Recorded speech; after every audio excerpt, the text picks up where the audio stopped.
एक। मैं आपको यह बता दूं कि इस नियंत्रण से मैं बहुत प्रसन्न नहीं हूं। मुझे यह आशंका है कि हो सकता है कि मैं इस अवसर के साथ न्याय न कर सकूं। 1 वर्ष पहले जब बंबई में रानाडे की जन्माष्टमी मनाई गई थी तो माननीय श्रीनिवास शास्त्री को बोलने के लिए निमंत्रित किया गया था। अनेक कारणों से वह उस कार्य के लिए सुयोग्य व्यक्ति थे। अपने जीवन के कुछ भाग के लिए वह रानाडे के समकालीन होने का दावा कर सकते हैं। उन्होंने रानाडे को बहुत नज़दीक से देखा था और वह रानाडे के इस कार्य के प्रत्यक्ष साक्षी थे, जिसके लिए उन्होंने अपना जीवन समर्पित कर दिया था। उन्हें उनका मूल्यांकन करने तथा उनके सहकर्मियों के साथ तुलना करने का अवसर मिला था। अतएव वह रानाडे के संबंध में अपने विचार विश्वास के साथ प्रतिपादित कर सकते थे और उनको अपने वैयक्तिक संपर्क के कारण आत्मीयता के साथ व्यक्त कर सकते थे। वह रानाडे के जीवन की झांकी व किस्से बताकर श्रोताओं के समक्ष उनके जीवन चरित्र पर प्रकाश डाल सकते थे। परंतु मेरे पास इनमें से कोई भी योग्यता नहीं है। रानाडे के साथ मेरा संबंध बहुत ही कम रहा है, यहाँ तक कि मैंने उनको देखा भी नहीं था। रानाडे के संबंध में केवल 2 घटनाओं की मुझे याद है। पहली घटना का संबंध उनके निधन से है।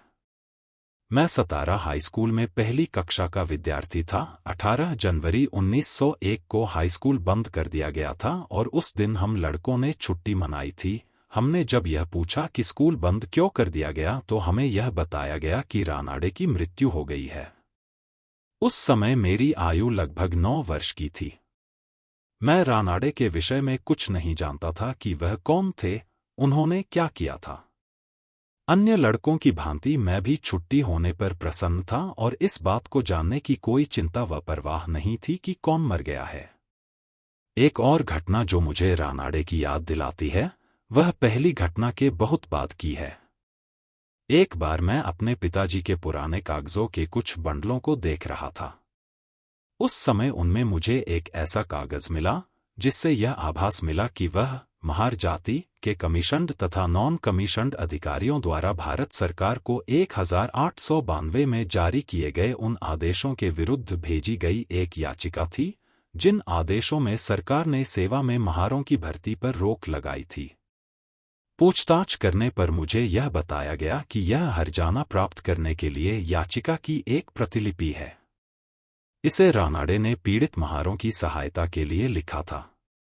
इन 2 घटनाओं के अलावा मुझे रानाडे के विषय में कोई बात याद नहीं है। उनके संबंध में व्यक्तिगत रूप से मैं कुछ नहीं जानता। यह केवल वह जानकारी है जो मुझे उनके काम के विषय में पुस्तक पढ़कर तथा उनके विषय में दूसरे लोगों के कथनों से मिली है। आपको मुझसे यह अपेक्षा नहीं करनी चाहिए कि मैं व्यक्तिगत अनुभव की कोई ऐसी बात कहूं जिसमें या तो आपकी रुचि हो या आपको उससे शिक्षा मिले। एक सुप्रसिद्ध व्यक्ति के रूप में उनके विषय में मेरे क्या विचार हैं और उनका आज भारतीय राजनीति में क्या स्थान है, मैं वही आपको बताना चाहता हूं।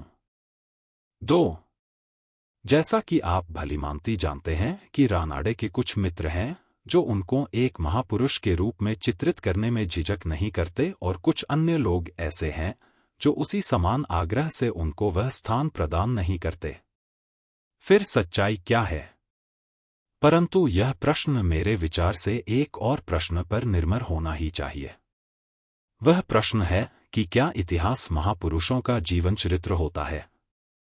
यह प्रश्न प्रासंगिक भी है और महत्वपूर्ण भी, क्योंकि यदि महापुरुष इतिहास के निर्माता नहीं तो कोई कारण नहीं कि हम सिनेमा के सितारों से अधिक ध्यान उनकी ओर दें। इस संबंध में अलग अलग विचार हैं। कुछ लोग ऐसे हैं जो इस बात पर जोर देते हैं कि एक व्यक्ति कितना भी महान हो, समय ही उसका सृजनहार है, समय ही उसको बनाता है, समय ही सब कुछ करता है, वह कुछ नहीं करता। जिन लोगों का यह विचार व मत है, मेरे विचार से वे इतिहास की गलत व्याख्या करते हैं। ऐतिहासिक परिवर्तनों के कारणों के संबंध में 3 अलग अलग मत रहे हैं। हमारे पास इतिहास के ऑगस्टिनियन सिद्धांत हैं। उसके अनुसार इतिहास केवल एक दैवी योजना की अभिव्यंजना है उसके अंतर्गत मानव जाति को युद्ध तथा पीड़ा झेलते हुए उस समय तक निरंतर बने रहना है जब तक वह दैवी योजना कयामत के दिन पूरी न हो सके। वकील का मत है कि इतिहास की रचना भूगोल तथा भौतिकी ने की है। कार्ल मार्क्स ने तीसरा मत प्रतिपादित किया है। उसके अनुसार इतिहास आर्थिक शक्तियों का प्रतिफल है। इन तीनों में से कोई भी यह स्वीकार नहीं करता कि इतिहास महापुरुषों की जीवनी होता है। वास्तव में वे इतिहास के निर्माण में व्यक्ति को कोई स्थान नहीं देते। केवल धर्म विज्ञानियों को छोड़कर और कोई भी इतिहास के ऑगस्टिनियन सिद्धांत को स्वीकार नहीं करता। जहां तक बकिल तथा मार्क्स का संबंध है, यद्यपि उनके कथन में सत्यता है, परंतु उनके मत पूर्ण सत्य को निरूपित नहीं करते। उनका यह मत बिल्कुल गलत है कि इतिहास के निर्माण में व्यक्ति से इतर शक्तियां ही सब कुछ होती हैं और व्यक्ति का उसे बनाने में कोई हाथ नहीं होता है। व्यक्ति से इतर शक्तियां एक निर्धारी कारक होती हैं, इससे इनकार नहीं किया जा सकता, परंतु यह बात भी स्वीकार की जानी चाहिए कि व्यक्ति से इतर शक्तियों का प्रभाव व्यक्ति पर निर्भर करता है। चकमक हर स्थान पर विद्यमान नहीं हो सकता, परंतु जहां विद्यमान होता है वहां अग्नि उत्पन्न करने के लिए चकमक से चकमक को रगड़ने के लिए मनुष्य की आवश्यकता होती है। बीज सर्वत्र नहीं पाए जाते, परंतु वे जहां पाए जाते हैं वहां भी मनुष्य की आवश्यकता पड़ती है। उन्हें बोने के लिए जमीन को कमाना पड़ता है, जमीन को भुरभुरा करना पड़ता है, उसे अनुकूल बनाने के लिए खाद पानी देना पड़ता है और इस तरह नींव पड़ती है कृषि की। अनेक ऐसे क्षेत्र हैं जहां धातुएं नहीं पाई जाती, परंतु जहां पर पाई जाती हैं वहां भी उनसे वे मशीनें तथा उपकरण बनाने के लिए मनुष्य की आवश्यकता पड़ती है, जो कि सभ्यता तथा संस्कृति के आधार स्तंभ हैं। सामाजिक शक्तियों को ही देखें। विभिन्न प्रकार की अनेक दुखद स्थितियां उत्पन्न होती हैं। ऐसी ही एक प्रकार की स्थिति वह है जिसका वर्णन थायर ने थियोडोर रूजवेल्ट के जीवन चरित्र में किया है। वह कहते हैं, प्रत्येक वर्ग, दल या संस्था में एक ऐसा समय आता है जब उसका विकास रुक जाता है, उसकी धमनियां कठोर हो जाती हैं, उसके युवा वर्ग का कोई स्वप्न ही नहीं होता, उसके वृद्धजन कोई स्वप्न ही नहीं देखते, वे अपने अतीत में ही खोए रहते हैं और हताश होकर अतीत को ही शाश्वत बनाए रखने का प्रयत्न करते हैं। राजनीति में भी जब घोर जड़ता की यह प्रक्रिया आ जाती है, तब हम उसे दूर करने का प्रयास नहीं करते। परिवर्तित तथा नवीन परिस्थितियों के साथ स्वयं को समायोजित करने में असमर्थ पाकर हम वापस अतीत में चले जाते हैं, उसी प्रकार जिस प्रकार एक बूढ़ा आदमी पुरानी आराम कुर्सी में धंस जाता है। दूसरी प्रकार की स्थिति अपकर्ष की स्थिति नहीं, बल्कि विनाश की स्थिति है। इसकी संभावना जब भी कोई संकट होता है, उस समय तो रहती ही है। पुराने तरीके, पुरानी आदतें तथा पुराने विचार समाज का उत्थान व उत्कर्ष करने तथा उसका मार्गदर्शन करने में असफल रहते हैं। जब तक उनमें नवीनतम नहीं आती, तब तक उनके जीवित रहने की संभावना नहीं होती। कोई भी समाज निर्विघ्न नहीं चलता, उसमें अपकर्ष तथा विनाश की संभावनाओं के भूचाल आते ही रहते हैं। प्रत्येक समाज को उनका सामना करना पड़ता है। कुछ जीवित रहते हैं, कुछ नष्ट हो जाते हैं और कुछ में गतिहीनता और अपकर्ष होने लगता है। यह क्यों होता है? क्या कारण है कि कुछ जीवित रहते हैं? कार्लाइल ने इसका उत्तर दिया है। वह अपनी विशिष्ट शैली में कहते हैं, जरूरी नहीं कि कोई युग नष्ट श्रेष्ठ हो ही, यदि वह पर्याप्त महान एवं विद्वान व्यक्ति को प्राप्त कर ले। यदि समय की सही मांग को पहचानने वाले ज्ञानचक्षु हों, उसे सही मार्ग दिखाने का साहस एवं शौर्य हो, तो किसी भी युग का उद्धार हो सकता है। मुझे यह उन लोगों के लिए एक बिल्कुल निर्णायक उत्तर प्रतीत होता है जो इतिहास के बनाने में मनुष्य को कोई स्थान प्रदान करने से इनकार करते हैं। संकटकाल का मुकाबला नए तरीकों की खोज से किया जा सकता है। जब कोई नया मार्ग व तरीका नहीं मिलता तो समाज का पतन हो जाता है। समय संभावित नवीन मार्ग प्रस्तुत कर सकता है, परंतु सही मार्ग पर चलना समय का काम नहीं है। यह काम मनुष्य का है। अतएव मनुष्य इतिहास के निर्माण का एक साधन है और पर्यावरण संबंधी शक्तियों के, चाहे दैवी हों या सामाजिक, भले ही सर्वप्रथम हों, पर वे अंतिम चीज नहीं है।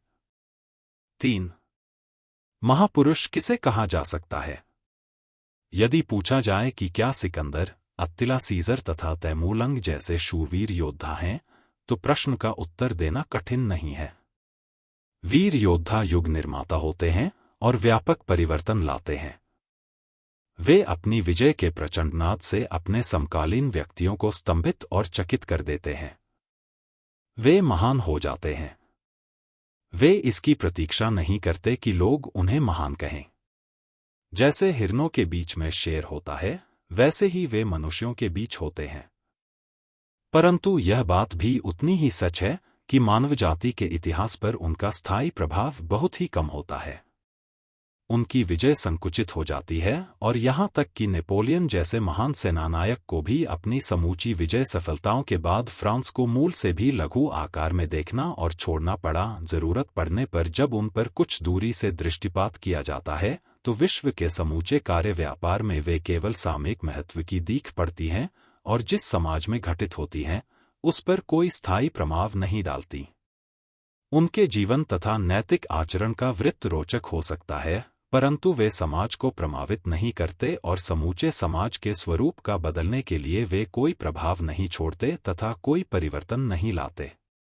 जब प्रश्न किसी ऐसे व्यक्ति के विषय में पूछा जाता है जो सेनाध्यक्ष नहीं है, तो उत्तर देना कठिन हो जाता है, क्योंकि उस समय यह प्रश्न जांच व कसौटी का प्रश्न हो जाता है और अलग लोगों की अलग अलग जांच व कसौटी होती है।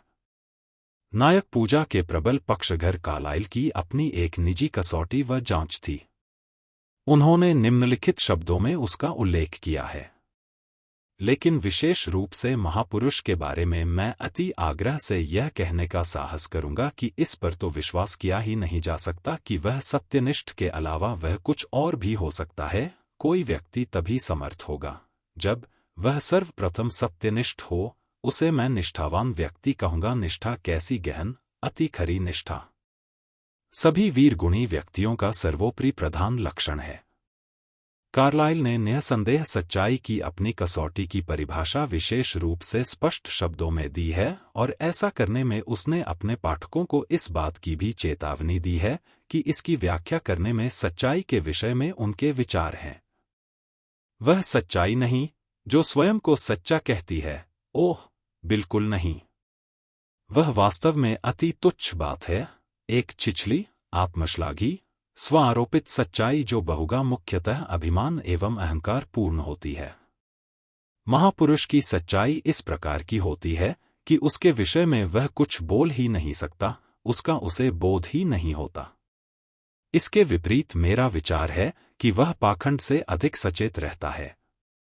महापुरुष तो कभी भी अपने को ईमानदार कहकर आत्मप्रशंसा नहीं करता, वह उससे कोसों दूर रहता है।